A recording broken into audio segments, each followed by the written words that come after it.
Coucou les amis, c'est Sandy de la chaîne Nappy Infancy, donc j'espère que vous allez bien. Aujourd'hui on se retrouve pour une toute nouvelle vidéo, ça sera une vidéo Get Ready With Me, Chit Chat, tout ça, au sujet de l'école, de ce que j'aurais voulu savoir quand j'étais à l'école. Du coup, c'est une vidéo plutôt longue, je vous conseille de prendre votre thé, votre café si vous êtes plutôt de café, paquet de popcorn, chips. Je suis pas très saine niveau de nourriture, donc je ne vais pas vous dire de prendre des graines de soja. Mais voilà, prenez ce dont vous avez envie pour passer un petit moment avec moi en mode discussion. Je suis très nulle aussi pour ce qui est de parler et de se maquiller en même temps. Donc vous allez voir, la vidéo va être un peu longue, mais on va passer un bon moment ensemble. Ça vous intéresse? C'est tout de suite. Alors, j'ai déjà lavé mon visage. Du coup, là, je vais passer ça sur un peu de coton pour exfolier. Bon, exfolier c'est un grand mot, pour nettoyer un petit peu, donner un peu de tonicité au visage avant de passer ma crème.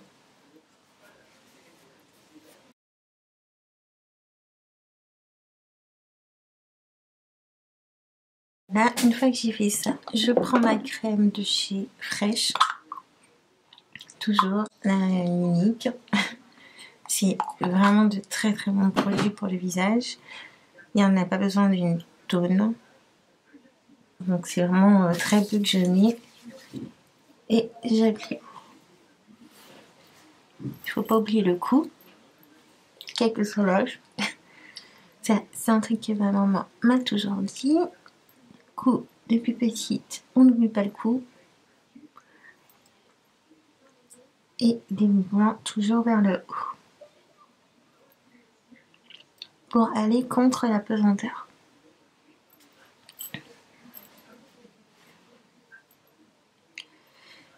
Une fois que j'ai fait ça, j'utilise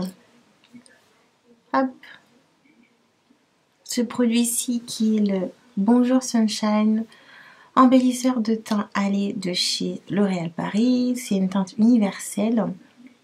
J'utilisais beaucoup pendant les vacances.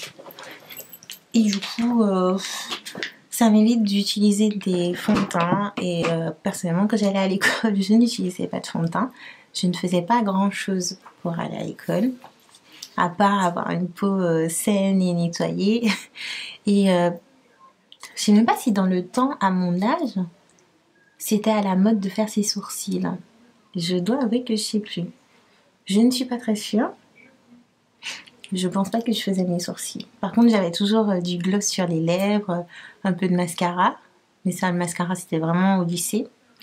Au collège, j'avais pas tout ça, quoi.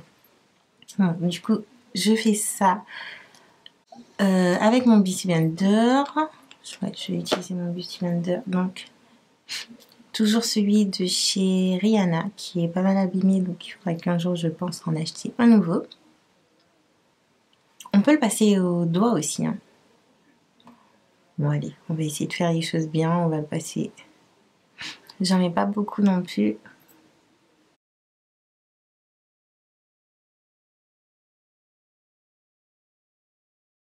Alors du coup, je suis très nulle pour faire deux choses en même temps quand il s'agit de parler et me maquiller.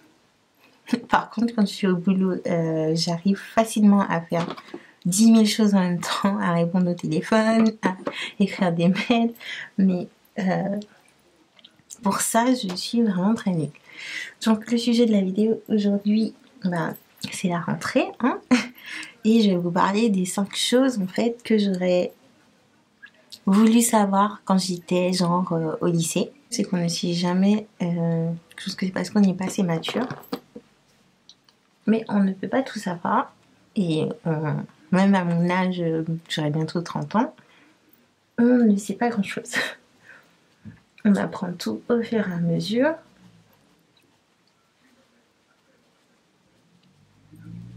Et du coup, voilà, c'est la vie. C'est comme ça. On continue de se poser plein de questions. On continue de se dire, mais pourquoi j'ai pas fait ça quand j'étais plus petite? Voilà, je pense que, et même nos parents ont dû se poser les mêmes questions et ils doivent se poser encore des questions. Donc, en soi, maintenant, j'essaie de pas trop en faire à ce sujet.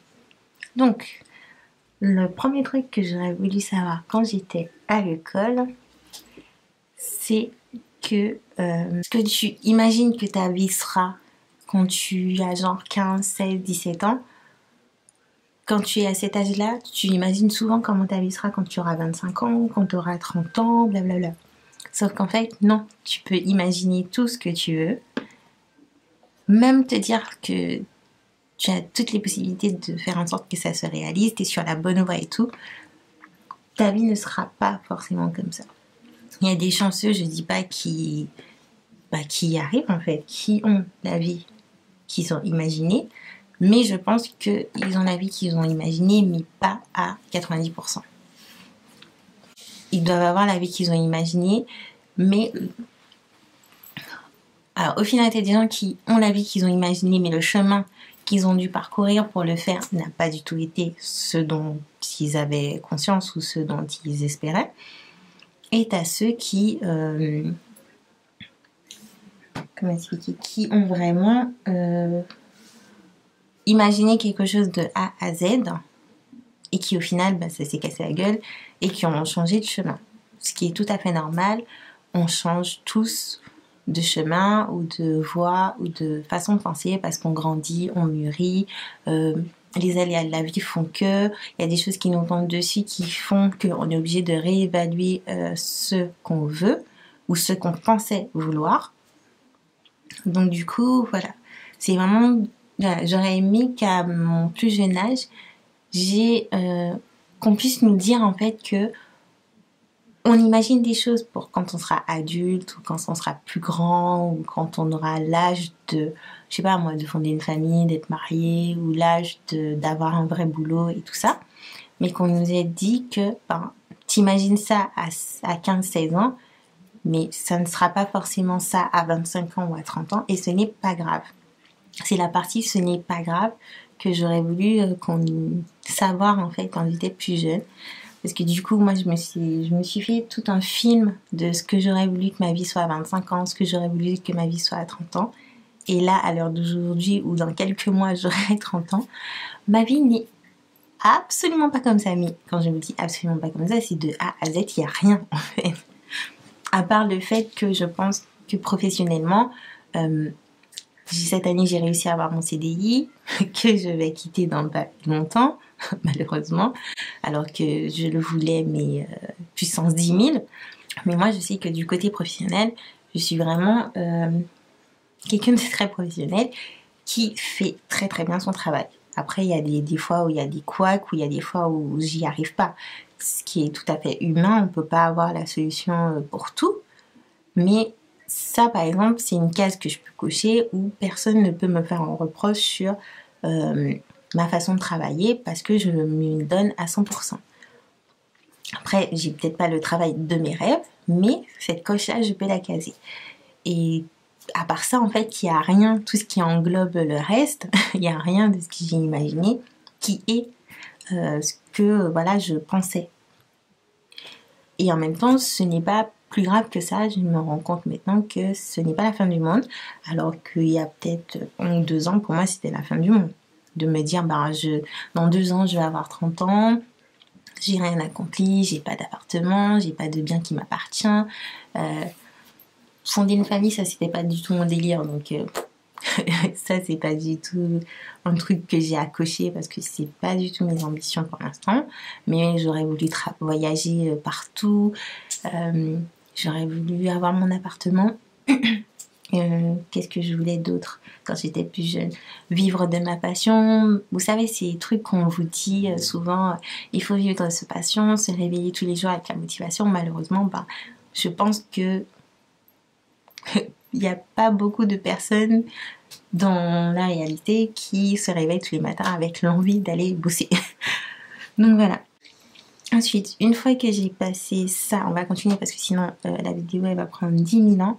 Je vais faire mes sourcils. Franchement, je n'ai pas de façon particulière de faire mes sourcils. Comme vous pouvez le voir, j'en ai pas beaucoup. Du coup, il n'y a pas grand chose à faire. C'est pas un truc que je kiffe faire. Parce que de toute façon, j'arrive jamais à le faire de la bonne façon. Ou sinon, il y en a un qui est bien fait et l'autre qui est archi mal fait. Donc en soi, voilà, j'y vais au feeling. Du coup, je fais comme si je faisais un dessin. Donc je fais des traits, des rachures et après, on avisera. Mais c'est vrai que j'aime beaucoup cette nouvelle mode où les sourcils sont très fluffy, sont très désordonnés. Je trouve que ça fait beaucoup plus naturel. Mais j'en ai pas assez et j'essaie de faire à peu près ça, mais des fois ça fonctionne pas très bien.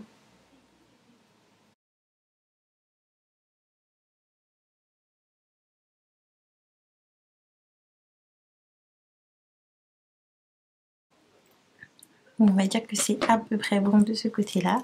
Maintenant, challenge, je vais faire la même chose de l'autre côté.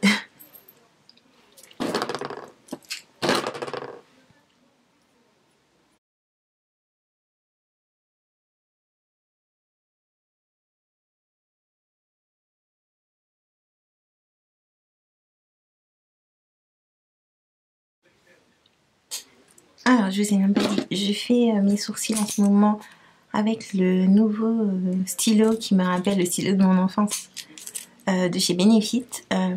Alors d'une, je me suis trompée de couleur, j'ai pris la couleur Brown Medium alors que j'aurais dû prendre Dark, la plus foncée.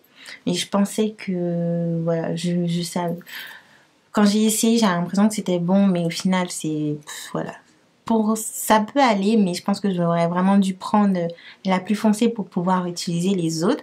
Parce que là, concrètement, vous avez 4 trucs. Vous avez la teinte foncée, la teinte claire, vous avez un highlighter et en gros, c'est pour définir vos sourcils. Vous savez, au lieu de passer quand vous passez de l'anti-cerne là pour bien tracer, en gros, ils vous promettent ça en un produit. Et du coup, finalement, je peux pas utiliser d'autres parce que c'est beaucoup, beaucoup trop clair pour moi. Et je sais pas vraiment, en fait, si ça vaut le coup.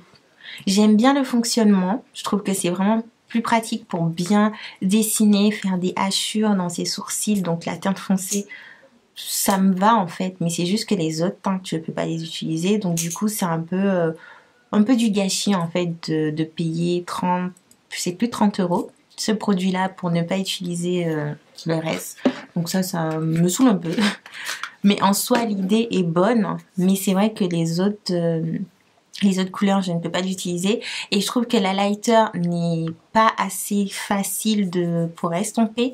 Et ni le definer brow, donc celui pour définir les sourcils. Ils sont trop dans une texture très très solide vu que c'est dans le stylo.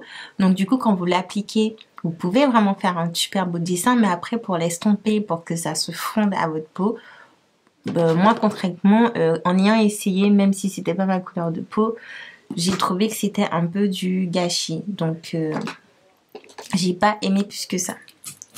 Donc voilà. Ensuite, je place juste 2 petits points d'anti-cerne parce que je trouve que je suis énormément cernée.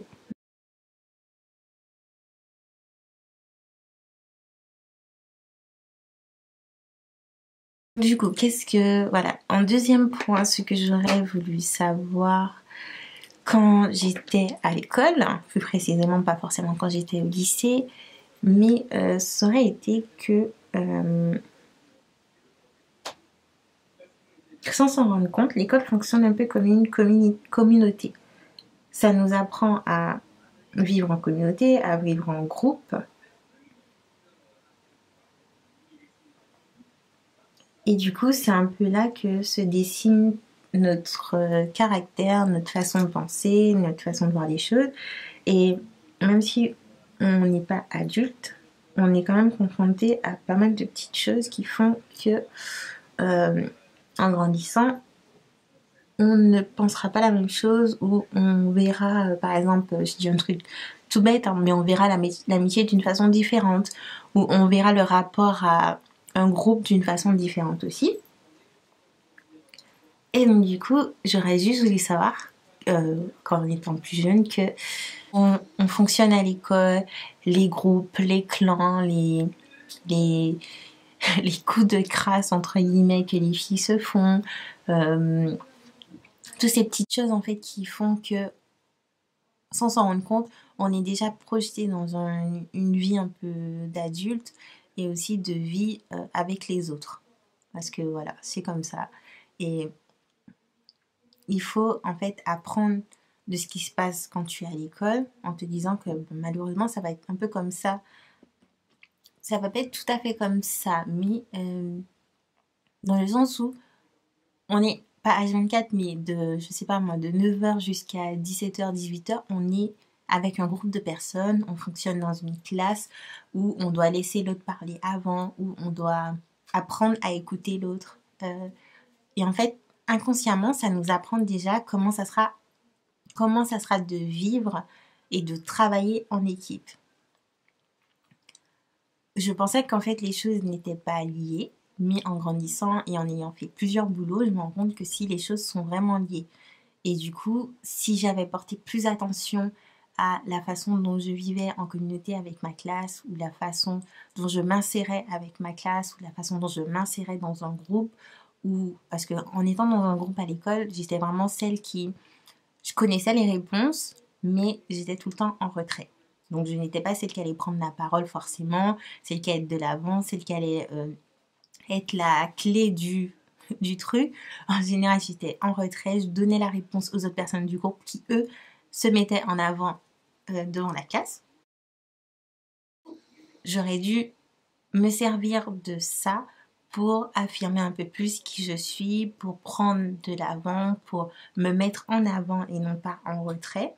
Et ça m'aurait beaucoup aidé au boulot pour du coup justement affirmer qui je suis, pour prendre la parole, pour proposer des idées, pour ne pas avoir peur. Cette peur qu'on ressent parce que du coup on se met trop à l'arrière et on laisse les autres faire le boulot.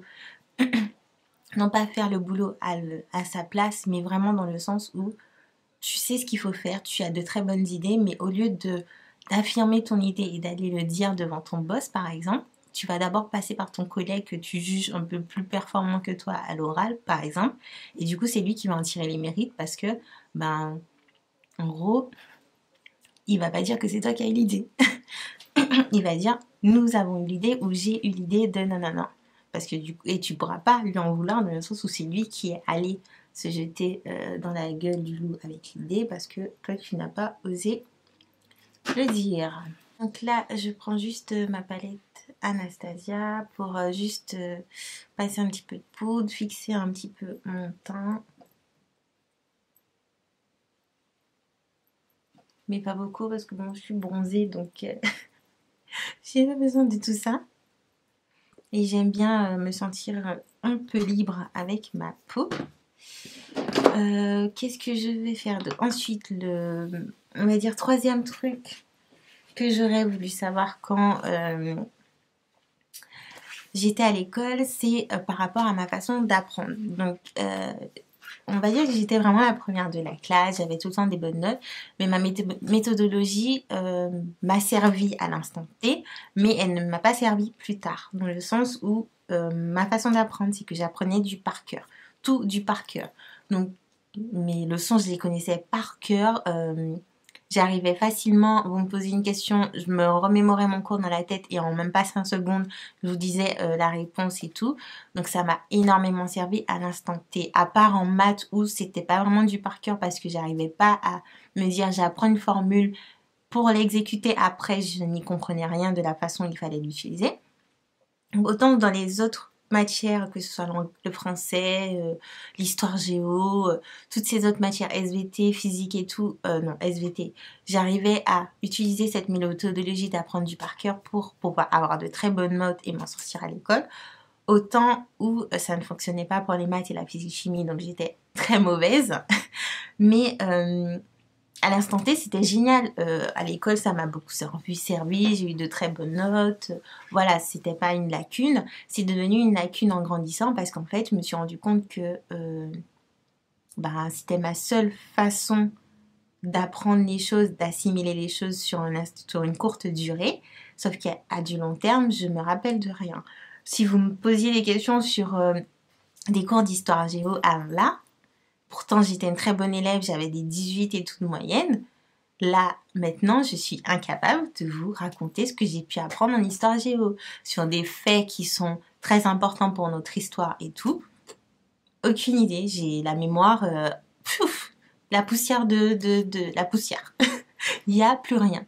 Donc c'est vrai que j'aurais voulu vraiment qu'on me dise que ma méthodologie n'était pas bonne ou me rendre compte toute seule que à court terme c'était génial, mais à long terme ça n'allait pas beaucoup m'aider. Proche de, comment dire, d'avoir des connaissances personnelles, d'avoir des connaissances sur mon histoire, d'avoir des connaissances sur la vie de tous les jours, sur d'où je viens, sur la vie, là j'habite en France, donc sur l'histoire de la France, sur l'histoire des Antilles, des Caraïbes, sur l'histoire des autres populations, des autres continents. Cute! Bah, ça ne m'aide pas. Donc vous imaginez, vous vous retrouvez dans une discussion avec des gens qui sont très intelligents et qui, ou même pas forcément qu'ils sont très intelligents plus que vous, c'est pas du tout ça, mais qui ont cette connaissance parce que ils n'ont pas fait que apprendre du par cœur, ils ont vraiment assimilé leur histoire, ils ont vraiment assimilé leurs connaissances. Donc vous allez leur sortir une date, ils sont capables de vous dire, même après 20 ou 30 ans sans avoir été sur un banc d'école, de vous dire, bah celle-là, ça correspond à tel truc, qui s'est passé ça, ça, ça, ça, ça. Et ça, c'est ce que je savais faire avant, mais maintenant, je ne sais plus le faire. Donc il faut vraiment savoir pouvoir jongler entre les méthodologies. Je dis pas d'avoir 10 000 méthodologies différentes, hein, mais vraiment avoir une ou deux méthodologies que vous savez qui vous aideront et à court terme et à long terme, et que du coup ce que vous apprenez c'est pas juste genre ça passe dans votre oreille, ça reste 24 heures ou 48 heures le temps de passer votre contrôle, et au bout des 48 heures parce que votre contrôle il est fini, bah vous n'avez plus rien. Non, je vais juste passer un peu de crayon noir sous mes yeux si j'arrive à le faire.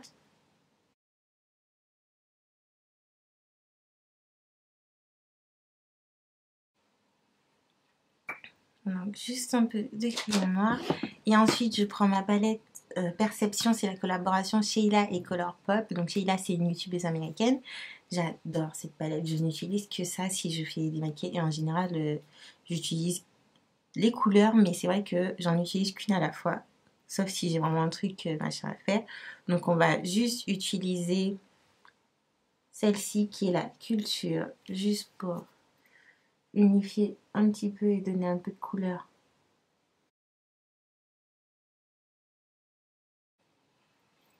Et ensuite, je prends mon mascara qui est le Yves Saint Laurent. En général, je suis une fan incontestée du push-up de chez Maybelline. Je n'achetais que ça depuis qu'il est sorti, et aussi parce que j'ai travaillé chez L'Oréal.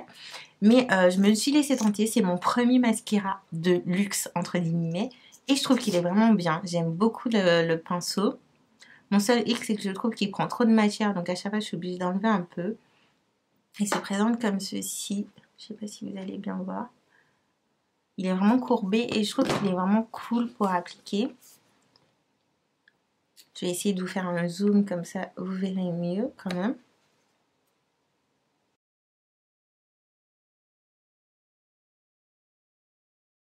Alors moi, je mets pas de tonnes de mascara. Je fais quelques passages et je retrempe pas mon pinceau dans le truc de mascara.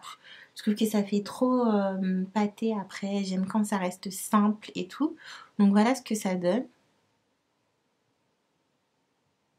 Donc là, c'est avec mascara et là, c'est sans mascara. Je trouve que c'est vraiment bien, ça recourbe hyper bien mes cils. C'est vraiment très très agréable à porter, c'est pas lourd, ça fait pas de paquet. Il est vraiment vraiment génial. Il a son prix, parce que comme je vous ai dit, c'est mon premier mascara de luxe entre guillemets. Mais je ne regrette pas de l'avoir acheté.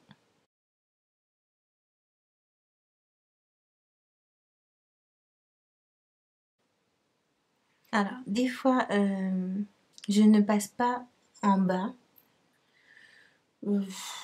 Là, on va juste passer un tout petit peu en bas, mais vraiment léger.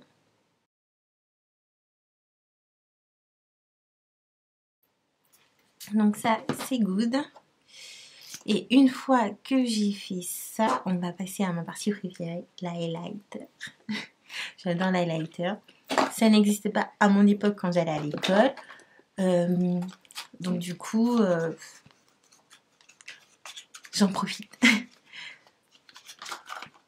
Après, cette vidéo, elle tourne un peu genre Get Ready With Me, aller retourner à l'école, retourner au boulot. Concrètement, quand j'allais à l'école, comme je vous ai dit au début de la vidéo, je ne me maquillais pas beaucoup. J'avais juste un peu de mascara et du gloss sur les yeux. Des fois, je mettais un peu de crayon noir pour foncer un peu en dessous.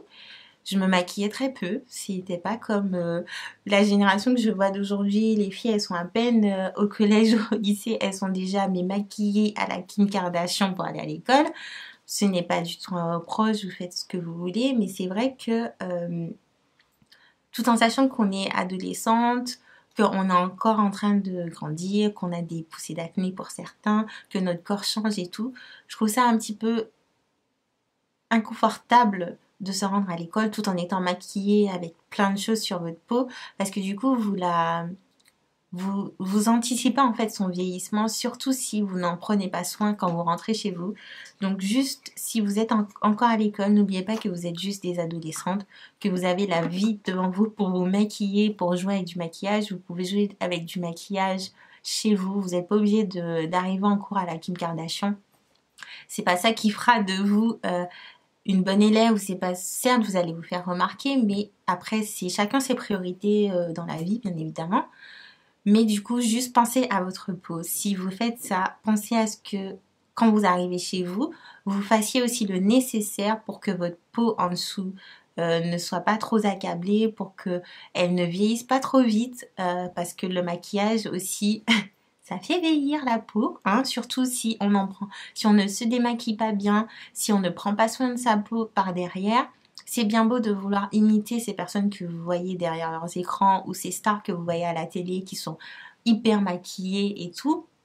Mais aussi, il faut penser au après et à votre peau en elle-même. Donc, moi, j'aurais plus tendance à vous dire, privilégiez d'abord dans votre adolescence de prendre soin de votre peau, d'apprendre à la connaître, d'apprendre à connaître ses particularités, d'apprendre à connaître les produits, leur utilité, genre les sérums, qu'est-ce que c'est, la crème hydratante, la crème matifiante, quels sont les produits qui conviendraient à ma peau en étant plus jeune. Et une fois que vous connaîtrez bien ça, que vous connaîtrez votre peau, que vous connaîtrez votre routine pour bien prendre soin de votre peau, vous faites tout ce que vous voulez avec le maquillage. Mais il faut d'abord connaître ça. À mon avis, je pense que c'est une des choses qu'il faut vraiment connaître dans la société d'aujourd'hui, surtout les jeunes filles d'aujourd'hui. Et les garçons, parce que je sais qu'il y a des garçons qui se maquillent. Privilégiez d'abord d'apprendre à connaître votre peau et d'apprendre à avoir une routine en fait qui vous permettra en fait de ne pas abîmer votre peau ni de la faire vieillir trop vite avec tout le maquillage qu'on met aujourd'hui. Donc moi aujourd'hui je vais utiliser cette petite beauté que je rêvais d'utiliser depuis un moment. Depuis que c'est sorti aux États-Unis, j'ai juste trop envie de la tester. Donc c'est la Jelly Bean Illuminator. C'est la teinte glaze de chez Farsali. Je pense que toutes les personnes qui aiment le make-up connaissent la marque Farsali. Ils ont sorti des sortes de sérums façon que les filles utilisent avant de se maquiller. Donc, je vais essayer de vous montrer sans... La crème se présente comme ça, la crème. Je trouve que ça fait très pudding. Ça se présente comme ça. Donc, je vais utiliser mon Beauty Blender. Et je vais en appliquer un peu, mais vraiment un peu parce que la dernière fois j'ai essayé d'utiliser et j'en ai mis tellement qu'au final je me suis retrouvée à briller de mille feux.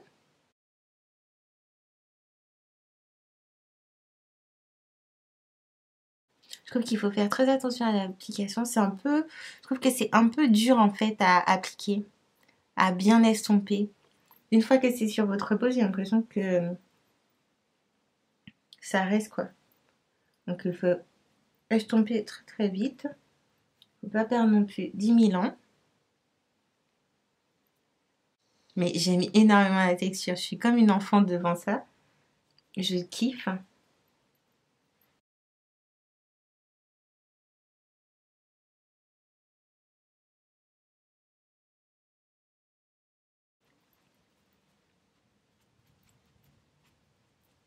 J'ai déjà essayé avec un pinceau, mais je trouvais aussi que c'était beaucoup plus compliqué qu'avec le Beauty Blender.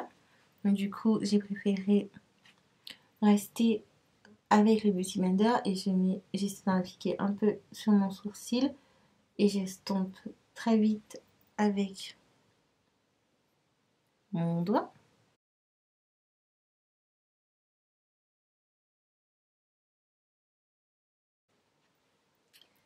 Donc voilà, j'ai l'impression de briller de mille feux. Donc voilà pour ça. Ensuite, je reprends juste le pinceau avec lequel j'ai passé ma poudre et voilà ce que ça donne. On va remettre les lunettes pour enfin voir clair. Donc voilà ce que ça donne. C'est assez simple. Je ne me maquille pas beaucoup comme je vous ai dit. Et là, en mode rouge à lèvres, qu'est-ce que je vais bien passer? J'ai envie de faire simple. Du coup, je vais juste utiliser mon Over the Top de chez Dove of Color. Donc, c'était la collaboration Cathy et Daisy Perkins.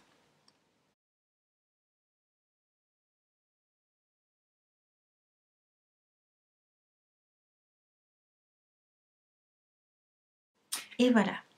Du coup, pour le dernier truc que j'aurais voulu savoir quand j'étais à l'école, c'est que quand on est petit, on nous dit oui, il faut aller à l'école. Concrètement, il faut aller à l'école, tu n'as pas le choix. C'est ça qui va définir ton avenir. C'est ça qui va te permettre de trouver un travail. C'est ce qui va te permettre de tout faire, d'avoir de l'argent, de ceci, de cela. Et ça, en fait, c'est valable parce que, voilà, dans la génération de nos parents, et de nos arrière-parents, ils ont commencé à travailler, ils ont pu aller, certains ont pu aller à l'école, d'autres n'ont pas pu, donc ils ont voulu inculquer à leurs enfants ce truc de l'éducation qui fait que ça vous permet d'avoir un meilleur travail que de travailler dans les champs, par exemple, que de travailler dans l'agriculture.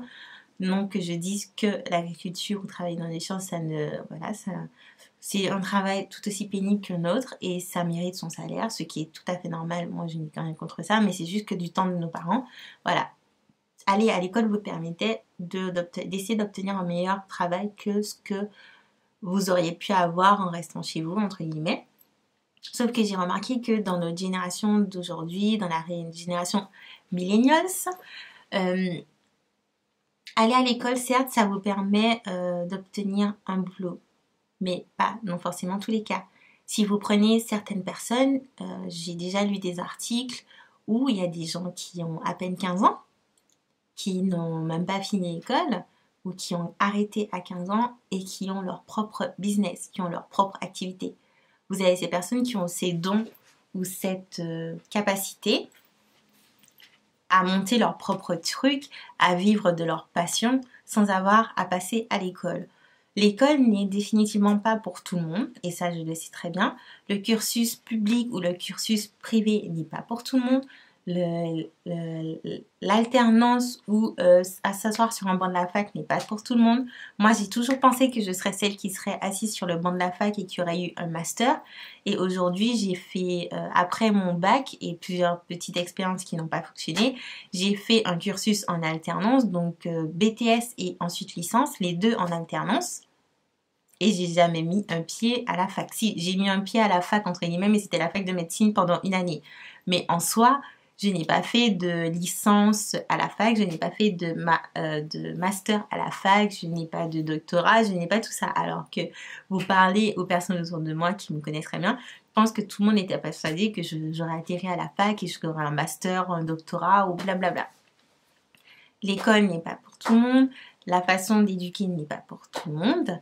La fac, l'alternance, l'apprentissage, le lycée professionnel, les trucs, voilà, divers et variés qu'on peut avoir à l'éducation nationale en France, ça n'est pas fait pour tout le monde. Donc il faut s'enlever dans l'esprit que tout le monde doit aller à la fac. Tout le monde doit aller à la fac. Non, tout le monde n'a pas cette volonté, tout le monde n'a pas cette...